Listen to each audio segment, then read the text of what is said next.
Welcome to Construction Genius. My guest is Mike Paton. And Mike has spent every working day of the last 15 years helping thousands of leaders around the globe run better businesses and live better lives. He is an EOS implementer and the former visionary at EOS Worldwide. That rings a bell with you? It might be because of the book Traction by Gino Wickman. Paton actually succeeded Gino as EOS's visionary. He is the host of the top-rated podcast, the EOS Leader, and he is the co-author of two books, Get a Grip and Process. Both of those books are part of the Traction library. And again, you may be familiar with that book, Traction. If you've read it, you're going to be very familiar with much of what we talk about here today. It'll ring a bell. If you haven't read the book, you should check it out. It's a very useful book for entrepreneurs. The bottom line of our conversation here today is that your business should be a source of joy and profit, and not a source of pain. And we're going to talk about how that can happen with some very simple, straightforward, implementable ideas. We go for almost an hour here. There's a ton of great information. You're going to enjoy this conversation. Let's dive right in. This is Eric Anderton, and you're listening to Construction Genius, a leadership masterclass. Thomas Edison said that genius is 1% inspiration and 99% perspiration. If you're a construction leader, you know all about the perspiration, and this show is all about the 1% inspiration that you can add to your hard work to help you to improve your leadership.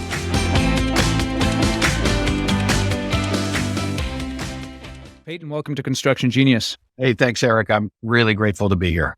Yeah, and I'm glad to have you on because I know that the work that the EOS folks have done, the book Traction and all those kinds of things, they have a tremendous positive impact. Many of the folks that I work with are using what you guys have taught. So thank you for coming on the show because I do want to get into some topics here that are going to be tremendously important. Why is it that running a business, an entrepreneurial business, is difficult and lonely? We're starting on a high note. That's right. We got to go to the pain first before we can get to the pleasure. Every business is different. Every leader is different. So I want to say we're talking about general terms here, but I think it's really the disconnect between the way people romanticize what it means to own and run a business media, college professors, you name it. The people who don't know what it feels like to own and run a business think it's much more glamorous and interesting and calm than it really is. And the reality of it, which is that when you start a business from scratch, which many of your listeners have done, and you grow it to 10 and 50 and 100 people, the number of times you hit the ceiling, get stuck, get irritated with somebody who used to be your right hand or left hand person, and you could count on them all day long, and then all of a sudden all heck breaks loose. It just happens over and over and over again. And most entrepreneurs are so busy and occasionally a little prideful. And so they just don't talk to their peers or their colleagues or their family about it because, quite frankly, their peers, their colleagues, and their family might be sick and tired of hearing all about it. And so it just has a tendency to force people in on themselves and feel more frustrating and desperate than it really needs to be. What element do you think plays in when it comes to, someone starts a business and, in our space, it's because they know how to build a great project. Yeah. And they know how to develop relationships with people, let's say. And so that's enough of a groundwork to be able to start something up. But then as soon as they start building a company, there's all this other stuff that they have to do, which is outside of their wheelhouse, creates a whole bunch of friction, both internally and externally, and gets them away from what might be called their genius or their area of expertise. What does that have to do with the pain levels that people experience? Yeah, it's 100% of it, right? In that what you have to be good at to be a successful entrepreneur goes from 1 to 100 people is 87 different things. And most people start a business because they have a passion for something and are good enough at it to make money. And then all of a sudden they have to be good at accounting and they have to be good at filing forms with the government and lots of stuff that nobody should ever have to learn how to be good at. And very quickly you lose what drove you in the first place. You lose passion because you're doing mundane, tactical, required stuff rather than the stuff you love to do and are best at. And so there is no class for that is common amongst truly entrepreneurial leaders. Because by the time you need that class, you're so darn busy doing all the other work, you don't have time to take it if you could find it. I think one of the most useful things that the Traction book and the EOS model articulates is the difference between a visionary and an integrator. And I think it speaks somewhat to what we've been talking about right here. Can you just give those definitions to people of what a visionary and an integrator is and why that's so important to understand? Sure. And hearty shout out to Gino Wickman for recognizing this distinct difference and describing it. So, a visionary 95% of the time is a founding entrepreneur, somebody who had a sense that you could build something that nobody else had imagined you could build before, and then went out and did it, right? So these are big idea people. If you want to motivate a visionary, you tell them something's not possible. Inventors, disruptors, they love to spend their time at 30,000 foot on big relationships, important strategic things. They don't like getting stuck in the weeds. Integrators are people who like keeping the trains running on time. They drive accountability day to day. They tend to lead with logic rather than emotion or innovation or inspiration. They're logical problem solvers versus creative problem solvers. And they're comfortable having the tough conversation, telling the visionary that we can't do 11 things that nobody's ever thought of before all well at the same time because there are only 4 staff people on our team, boss. You can't do that.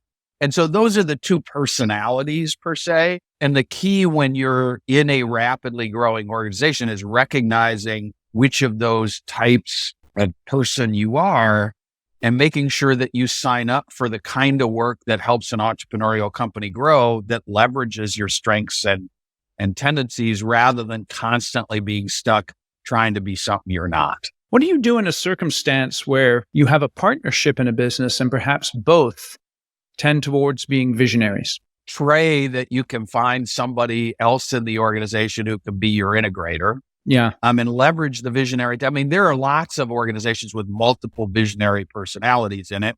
The way that ends up happening is in a manufacturing firm that's developing a lot of new products, one of the owners might sit in the visionary seat and one of the owners might sit in the new product development seat. Yeah. Okay. And they're both leveraging those visionary tendencies. Sometimes the sales and marketing leader has to be visionary, sort of an industry trends expert, imagining what's next person to kind of be the face of the organization. So you can deal with multiple visionaries in an organization as long as you have enough people executing on a clearly defined, simplified, and attainable vision, including an integrator. That works just fine. What breaks in those situations is where one of them feels like they should shoehorn themselves into the integrator seat, even though all parties know they're really not integrators. That's kind of dangerous because then you sort of have the fox watching the house a little. So that's interesting because, so let's say you're clear and perhaps you being the visionary and someone else being the integrator. And if you're the visionary and you're the founding entrepreneur, obviously you have this sense of responsibility for the business. How does a visionary not meddle where they're not either needed or where their area of expertise is not useful? Rarely smoothly would be my answer to your question. Yeah.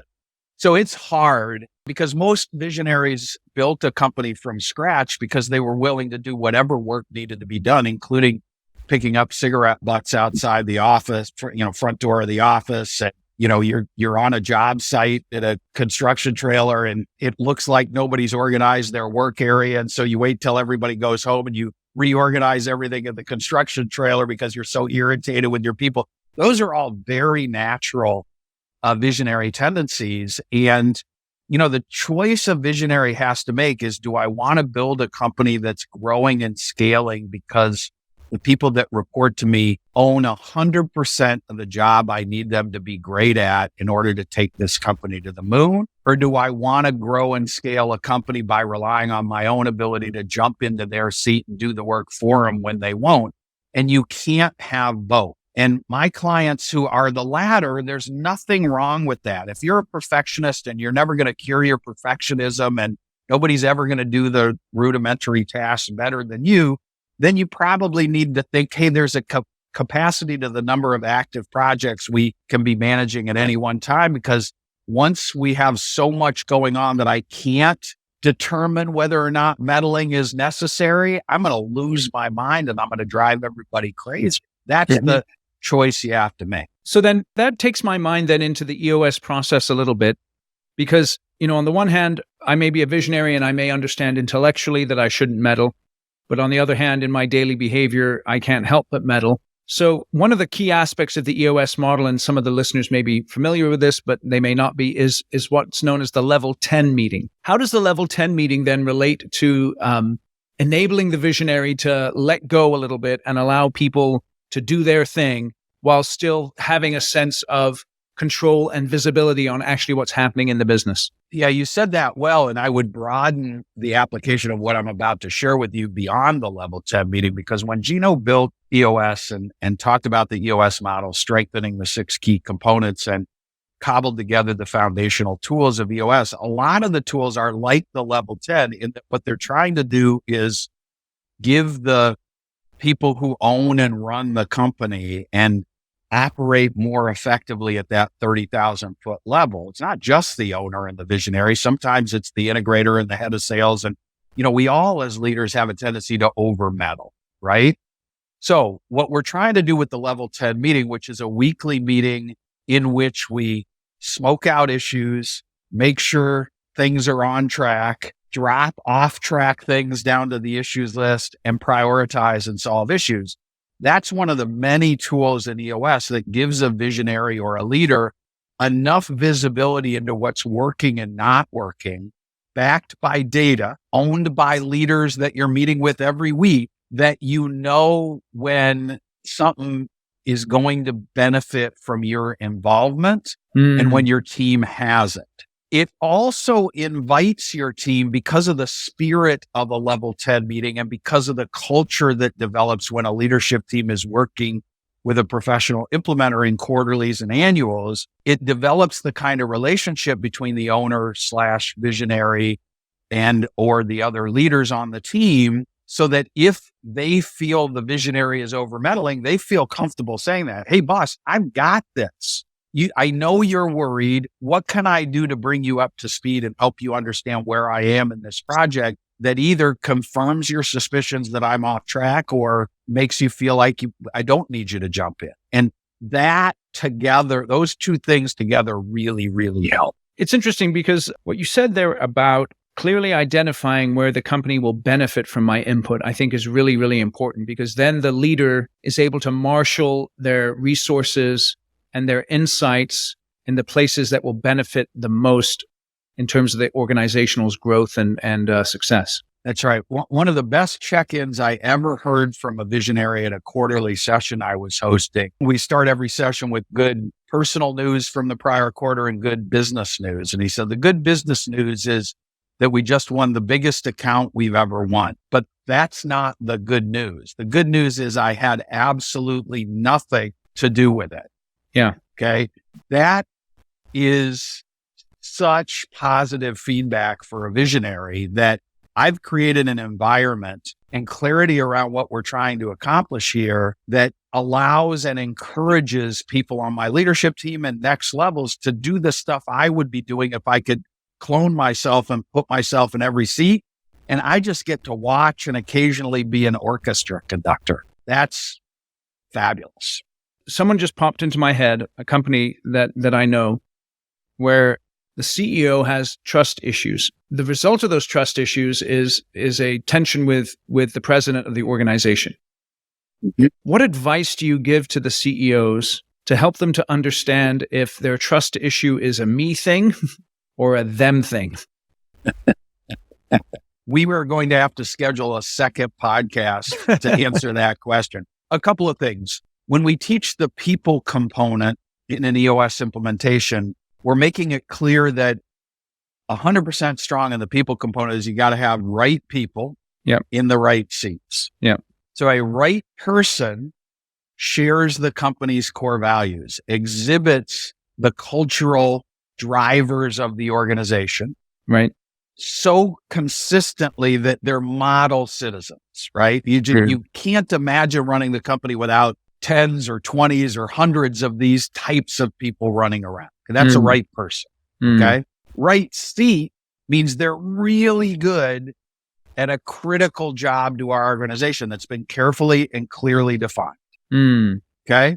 When you really feel in your gut that your president is a right person who shares the cultural pillars of the organization, model citizen, and is great at his or her job, you don't have trust issues anymore. And if you still do, then my advice is you should maybe get some therapy. Okay, so that's interesting because your advice there is therapy, not get rid of the president. Well, I've certainly had this situation multiple times with clients of mine. Yeah. What I said was, if you're convinced that you've got somebody who consistently exhibits the firm's core values, which you spelled out in working with your leadership team, and they're great at their job, and you still have trust issues, I get it. The problem isn't your president. Yes. Now, if they're not a right person, they don't consistently exhibit your core values, or they're not consistently great at their job, then your trust issues are legitimate, and they're not trust issues. They're culture fit and job performance issues. And those are easily addressed. And if that's the issue, you got to quit referring to them as trust issues and say, the reason I'm having a hard time letting go, which is usually what causes a trust issue. The president wants to be in charge of something and the visionary won't stop meddling. And so the visionary isn't letting go. And that gets named trust issues. That label is dangerous. That's interesting. Because if the real issue is the president isn't very good at being the company's president, that's a conversation the two of them should have. Here's what I'm seeing that make me worry about whether you truly share our core values. You're all in here. And whether you're good enough at the parts of your job that I keep making you feel like I'm meddling in. And sometimes the visionary is at fault. Sometimes the visionary sees one little piece of evidence that the house of cards is about to fall and goes off half-cocked when, that was 1 out of 1,000 instances that didn't go right and we're 999 out of 1,000. Let's relax a little bit. But sometimes the visionary is right. I mean, one of the great gifts of a visionary is visionaries sense things. They feel vibrations in the earth and the atmosphere that people who are heads down, plugging away just don't feel. And so it's dangerous to dismiss the visionary as just not a trusting personality if what they're really sensing and feeling is, you don't fit our culture, you're not great at your job. Yeah, that's really good. I really like that distinction, labeling it not as a trust issue. So let's assume that you are a visionary and you're at a certain point in your life where you want to retire or pass the business on. And as you look into your business, you see that you do have some tremendous implementers, but not perhaps another visionary to take the company on. In your experience, how do successful companies bring in an outside visionary? Has that ever happened, or does it tend to not? How does that work out? It happened. I'll have to let Gino tell you whether he thinks it was successful or not, because I was the outside visionary that took over for him, not outside the organization, but yeah, I would say about 60% of the time, a visionary exits from the day-to-day of the business, right? Doesn't participate anymore as a member of the leadership team.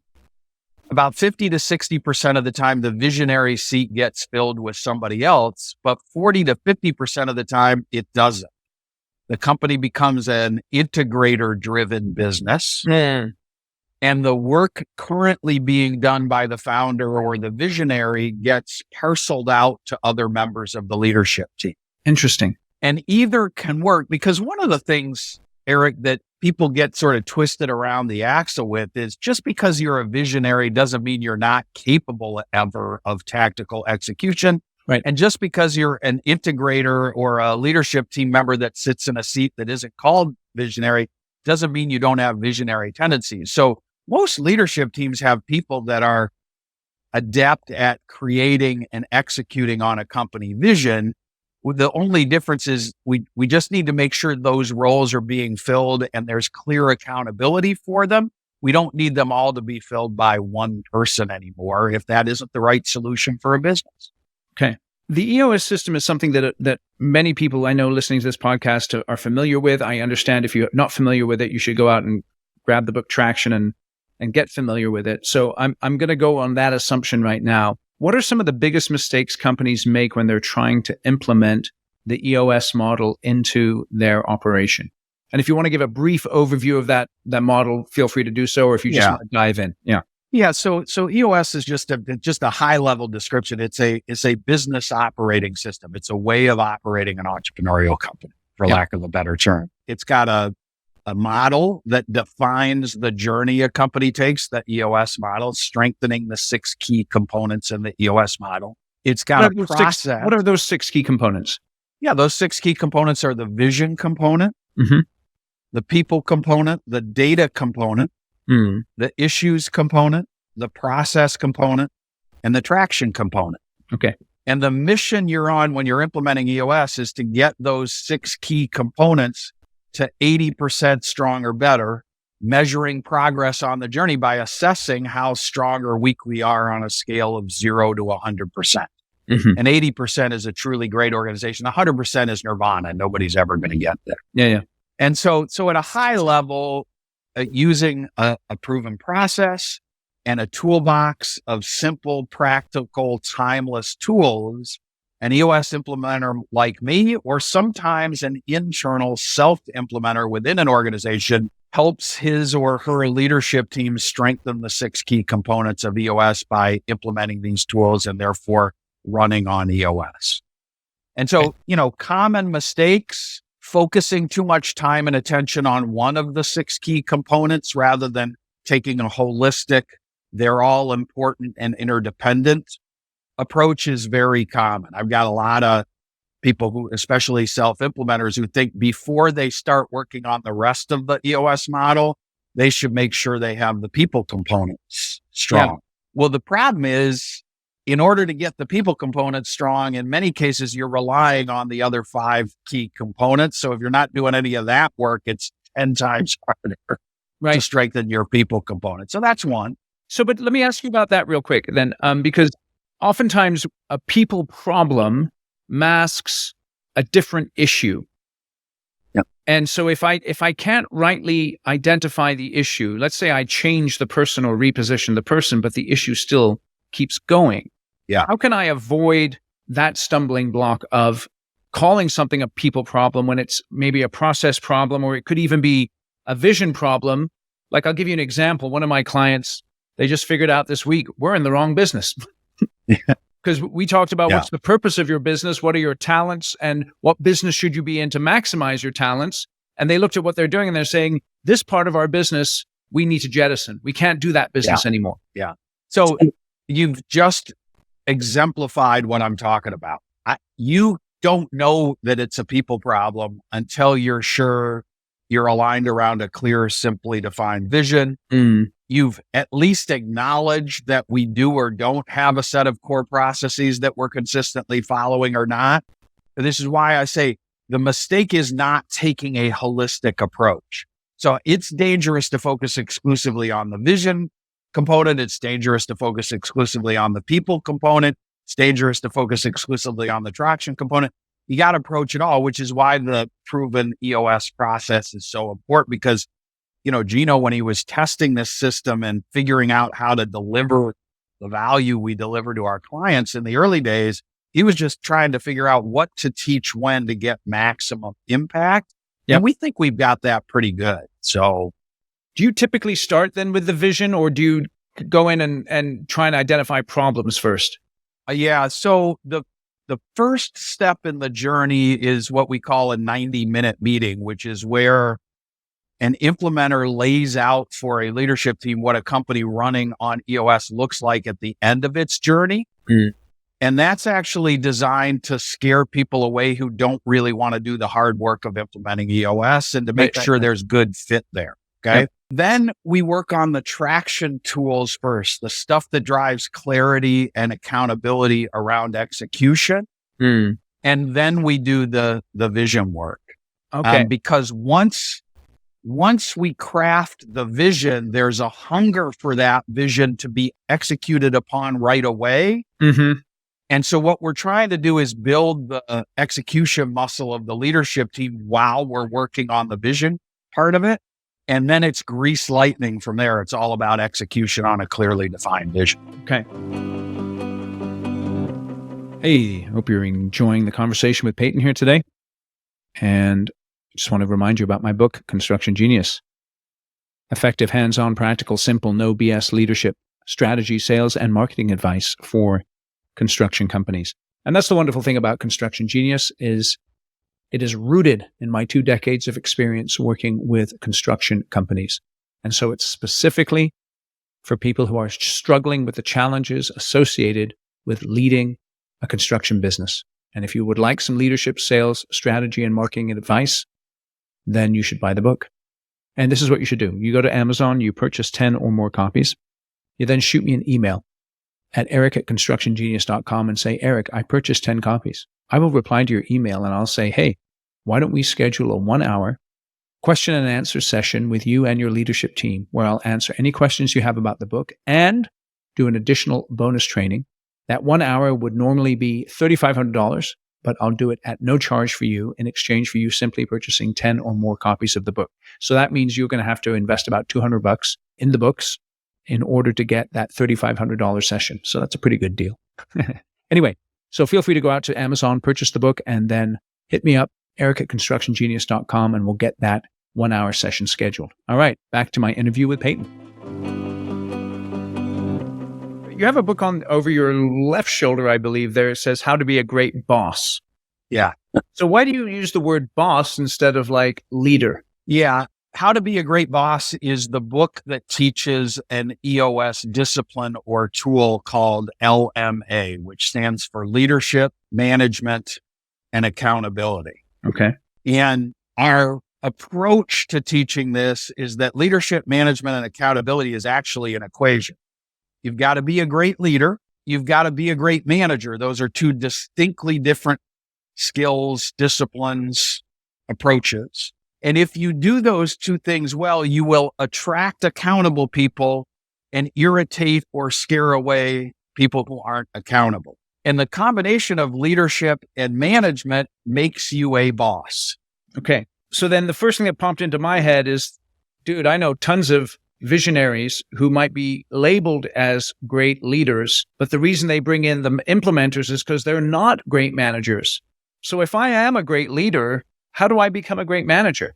Well, the first thing you've got to decide is, do you really want to be great at both? And a lot of visionaries don't. Okay. In fact, the great visionary quotation, I am guilty of having said it many, many times myself, is I'm terrific at managing people who don't want to be managed. Mm-hmm. But when I have to manage someone, I get irritable. I'm not good at it. Mm-hmm. I don't want to take the time, blah, blah, blah. So see, you got to want to be great to be an LMA. In an accountability chart of a company running purely on EOS, the visionary does not have LMA is one of the 5 roles in his or her seat. I see. The head of sales and marketing, the head of operations, and the head of finance, or whatever the leadership level of the accountability chart looks like, all reports up to the integrator. And the integrator is the person who drives accountability at the leadership team level in partnership with the visionary. So let me ask you a question about that then.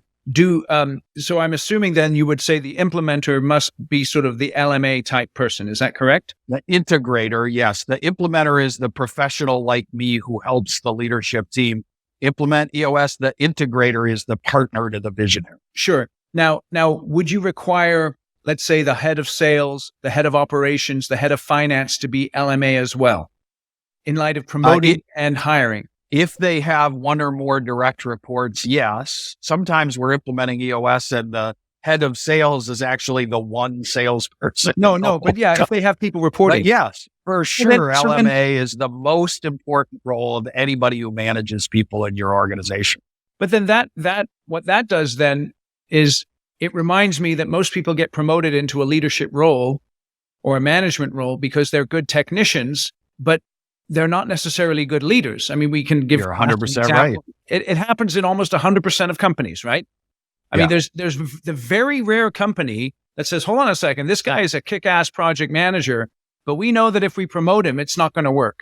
And we need Right. to look for someone who may not even be quite as good as him building a project, but would be a better leader. How do you help people through that dynamic there? So often I don't have to help them because they've failed a couple of times already and they get it, right? Okay. Like failure is the best teacher. I mean, it really is. Sure. Truthfully, that has been successful occasionally. But like I have a client that was a software development company, and they had a head of operations, which was their entire development org. Yeah. Who was probably the best coder in the whole company. Of course. Yeah. Okay. And what happened is they were billing their clients for coding and problem solving using code. And so what would happen when everybody on the ops team was overwhelmed or out of capacity, the head of the entire operation would jump in and code himself. And so after 2 or 3 attempts to solve this problem with somebody who the myth was, we need to get someone who's so technically proficient that everybody else in our development organization will look up to this person and therefore follow their instruction. And what they realized was the problem with that model is when we're overwhelmed, this person stops leading and starts doing work. And that's probably when we need his or her leadership and management the most. And so they ended up hiring a professional manager with experience running technology organizations who had no technical expertise in this particular company's approach to coding. And that seemed to solve the issue. But truthfully, Eric, that wasn't some piece of advice I gave them. This was them trying to fix an issue multiple ways before they got formula right. And that's why I say it's better that, the best thing to do when you got a problem is to pick the right way to solve it. The second best thing to do when you got a problem is to pick the wrong way to solve it. The only terrible thing to do is decide not to solve it. Yeah. How do you distinguish between leadership and management? In a nutshell, leadership is high level, 30,000 foot, inspiring people, creating openings, giving clear direction, but not task management. It's like the rousing locker room speech before a game. The management part is day-to-day communication. It's about execution. It's giving crystal clear expectations. Again, not micromanagement, but regular, concerted, ongoing engagement to drive execution is management. Can either of those be learned? I believe both can be learned. If you're lousy at and don't care about both of them, and you'd prefer to spend your time looking at a spreadsheet or a piece of machinery or, putting up a wall or a piece of ductwork in a building, you should do that for the rest of your career and be great at that. But if most people are naturally better at one of those two things than the other. And in that environment, yes, you can absolutely learn how to get better at the other thing. And so the contention then is if you are a great leader and a great manager, therefore you will attract folks who want to be held accountable and repel people who don't. That's right. I don't believe a manager's job is turning a non-accountable person into an accountable person because I think that's impossible. Yeah. Okay. I think a manager's job is create an environment where accountable people love being part of your team and non-accountable people think you're a nutcase and can't get out of there fast enough. And if you look at championship sports or look at where I know this isn't going to air afterwards, but the NCAA championship game was on last night, and great coaches create an environment where highly accountable players want to be part of your program. That's what we're trying to do with LMA. So then with that in mind, in your experience, is it possible for people to change? And let me tell you the reason I'm asking this, right? Is because so many of my conversations, sometimes I get the sense that the person I'm talking to about an issue employee, they're just living in hope or perhaps delusion.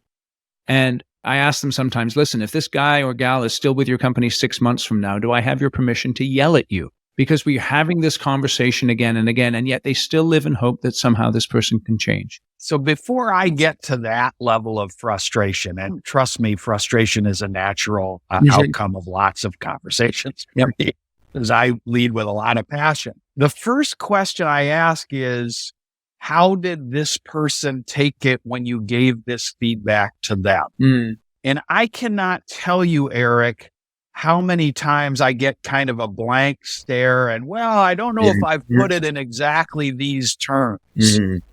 And I'm like, well, then why are you talking to me?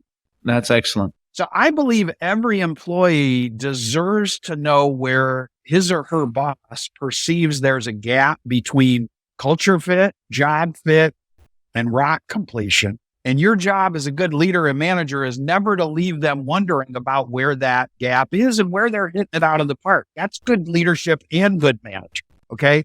And so the first question I would ask the person who's about to lose patience is, have you been as crystal clear with this person about your frustrations as you're being with me? And if the answer is yes, then I think the second conversation requires a specific action plan that's designed to eliminate these concerns forever. And if that plan doesn't work or the person doesn't execute the plan, then we're talking about coaching somebody out of the organization. But until you get there, you don't deserve to be frustrated because you're not fulfilling your obligations as a leader and manager. So I think that one thing that you just said there, have you been as crystal clear with this person about your frustrations as you have been with me? I think that's a piece of advice we can take not only in business, but in our personal lives as well, huh? Wait a minute. Have you been talking to my wife recently? Yeah, right. No, it's interesting. You said there about identifying gaps, which I thought was really excellent. It's the cultural fit and the job fit, which we've talked about. But then you threw in another one there, and I'd like to ask about that, the rock completion. I know that's from the EOS model. Explain to the audience what you meant by that.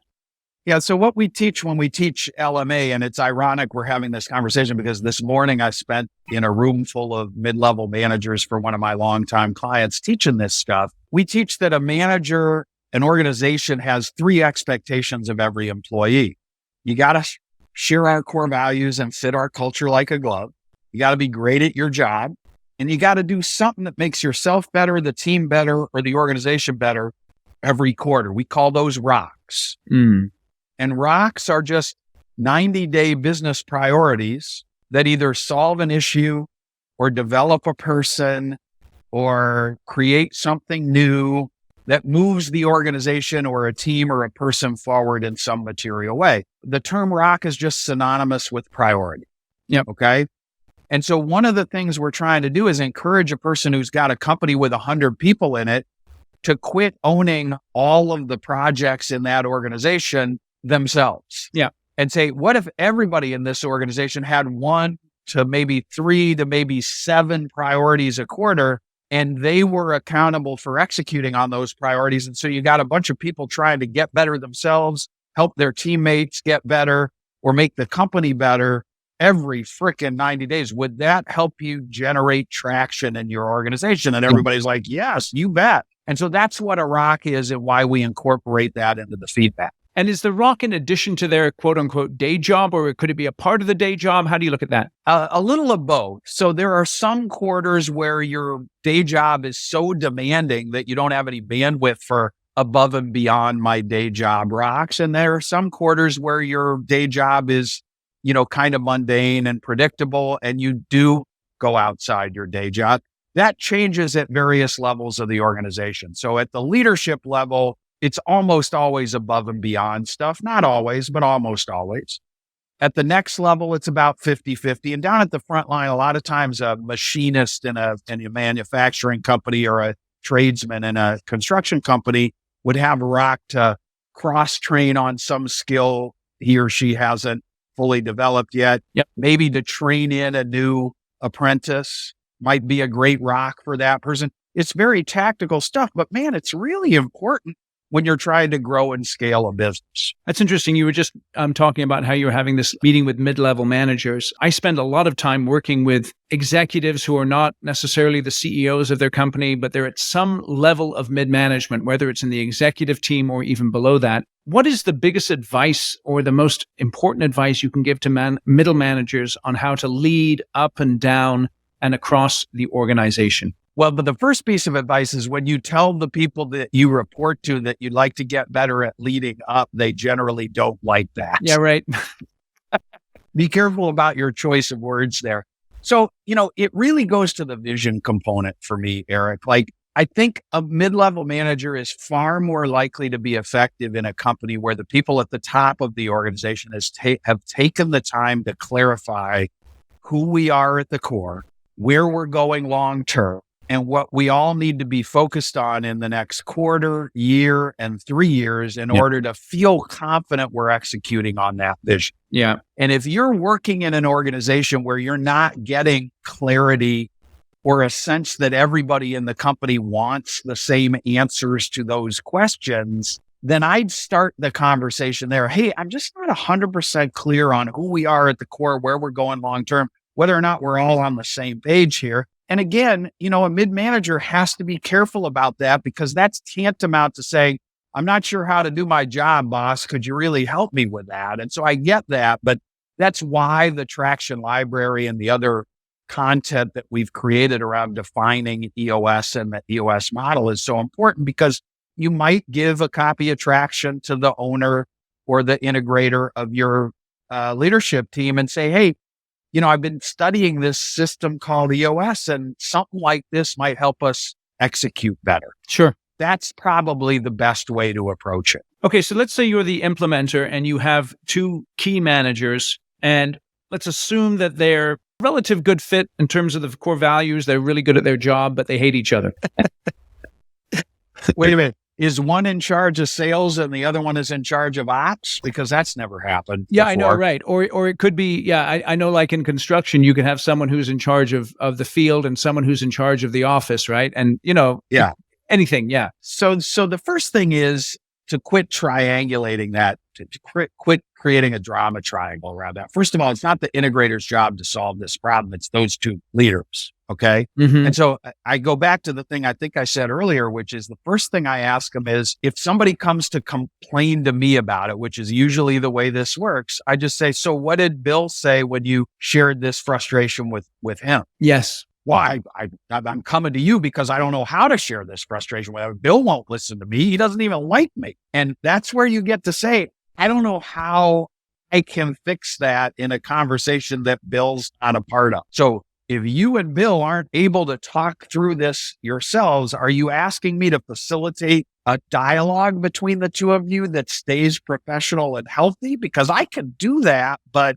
gosh, I'd sure love to see if you guys can figure that out yourself, right? You got to get yourself out of the middle of those drama triangles. Ugh. No, you don't come to the rescue of your people. That's interesting. See, that's really good there, because one of the things that a lot of people who are very successful like doing is they love being the hero. Yeah. And the hero requires a victim and a perpetrator in the drama triangle. And I asked any of your listeners if they're really looking forward to running an organization full of victims and perpetrators, and none of them will say yes. And then you get to say, well, then why do you keep coming to the rescue as the hero? Okay, so let's assume then that you've asked that key question. Have you had that conversation? They have the conversation, nothing changes. Yeah. What do you do then? We actually teach something around this called the personal issue solving session. So it's one of the 10 trust builders that an EOS implementer will teach a leadership team that's implementing EOS. And we do teach liberally from Patrick Lencioni's work when we're teaching team health and vulnerability-based trust. Good stuff. But the personal issue solving session is where, when you've got two team members who are constantly butting heads and they can't fix it themselves, an authority figure, one of the two people's managers, typically, ideally somebody who has authority over both of them, sits them down and say, I understand you guys have tried to fix these squabbles between yourselves many times, and this is the last gasp effort to fix these problems. And you give the little speech about how a team is like a rose bush, and when two branches on a rose bush are rubbing together, the branches die, and then the branches around them die, and ultimately the whole bush dies. And so we have to permanently solve this problem.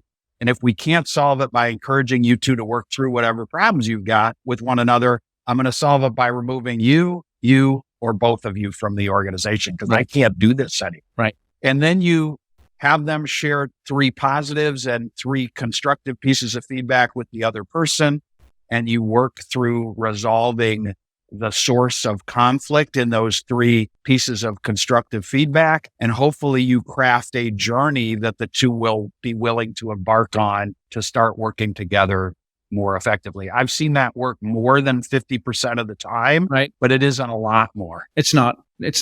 Yeah, it's interesting. What element does a company that is wrongly structured have with these types of conflicts? And how do I know when my company is not structured correctly? And if I maybe tweak the structure, that might deal with the issues. Yeah. So for your listeners who have a copy of the book, Traction, go to the people chapter because that talks about our approach here. We work really hard not to let it get to that point, Eric, by teaching our leadership teams that you must always take a structure first, people second approach to strengthening your people component. What I mean by that is when there's a problem related to people, it might be bandwidth or capacity, it might be skill set gaps, it might be personal conflict, it might be somebody feeling disconnected from the other people they rely on.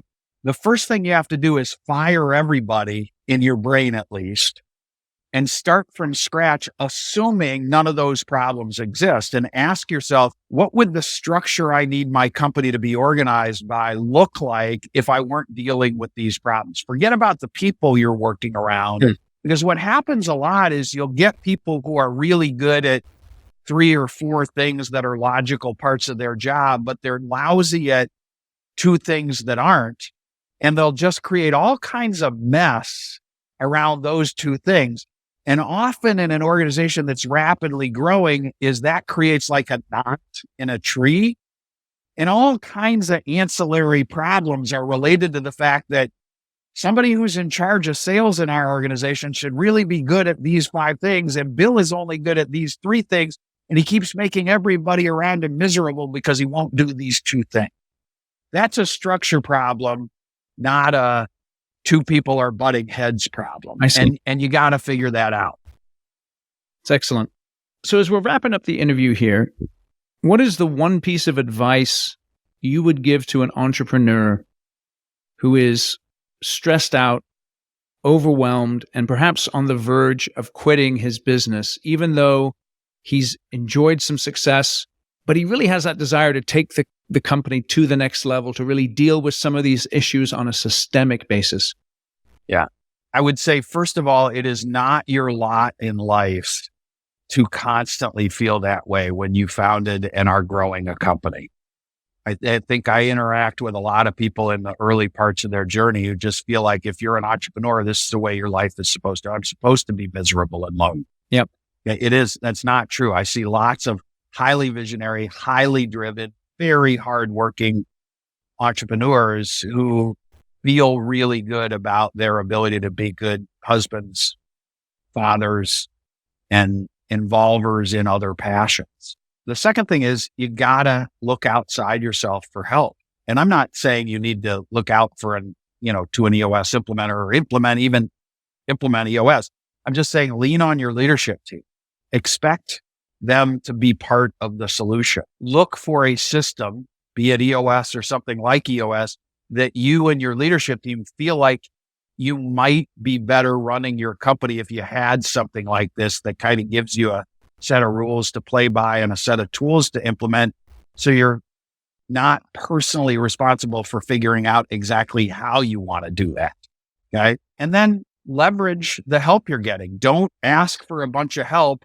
And then when you're getting the help, tell everybody they're wrong and still want to do it your way. You got to let go of the vine in order to have the business you dreamed was possible when you started that thing.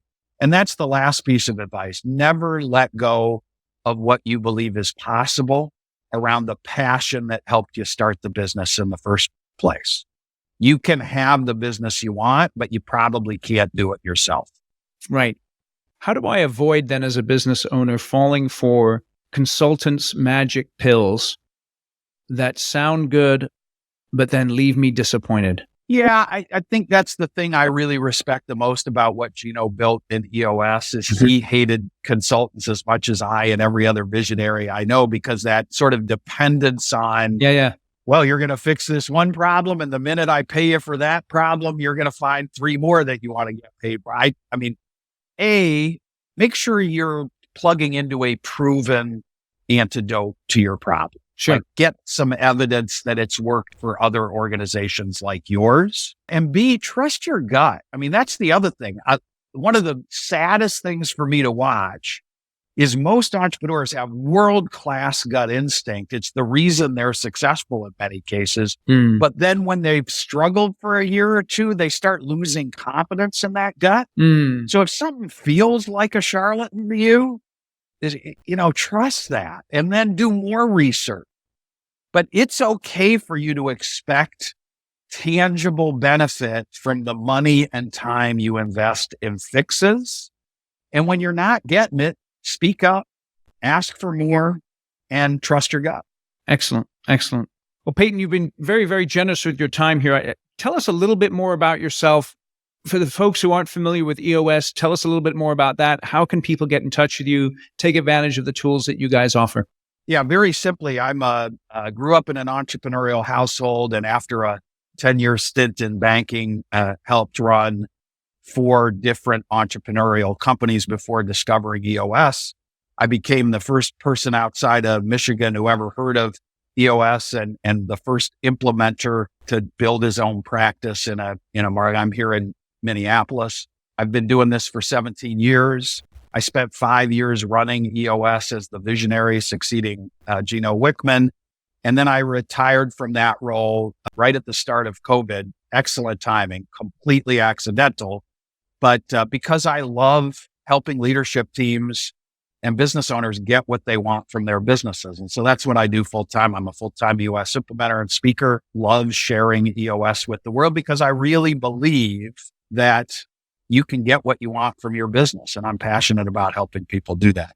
The best place to find me and everybody else and all the information you need is at eosworldwide.com. And I welcome anybody who's listening who thinks I might be able to help. Please feel free to reach out to me directly. Excellent. Excellent. And so we'll put the links in the show notes to eosworldwide.com.